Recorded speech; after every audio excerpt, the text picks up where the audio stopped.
Presiden Prabowo Subianto mendesak Iran dan Israel untuk segera melakukan deeskalasi konflik dan menghentikan serangan militer.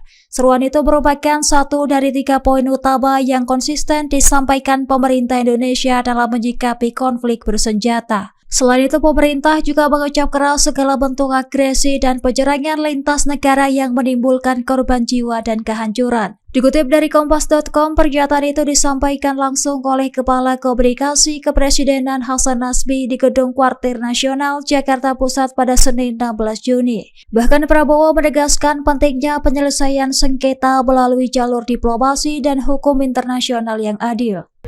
Dalam konteks hal yang tadi sama saja ya, kalau yang pertanyaan pertama saya, dalam konteks hal yang sedang disusun oleh Kementerian Kebudayaan, mari kita sama-sama beri waktu para sejarawan untuk menuliskan. Ini kan sekarang semua dalam proses, dan dalam proses ini terlalu banyak spekulasi-spekulasi yang menyatakan ini tidak ada, ini ada.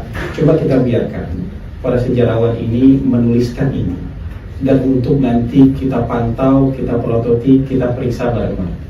Toh yang menulis ini adalah para sejarawan yang juga kredibel, punya kredibilitas tinggi, dan mereka tentu tidak akan mengorbankan kredibilitas mereka ya untuk hal-hal yang tidak perlu. Jadi kekhawatiran semacam ini mungkin bisa jadi diskusi, tapi jangan divonis macam-macam dulu. Lihat saja dulu ya pekerjaan yang sedang dilakukan oleh kepala ahli sejarah dalam menulis sejarah Indonesia. Ini bukan menulis ulang, tapi melanjutkan menulis sejarah Indonesia. Karena mungkin terakhir sejarah Indonesia ditulis tahun berapa? Tahun 98, tahun 97, 98, dan dari 98 ke sini tidak ditulis lagi. Jadi kita lihat dulu mereka menulis apa.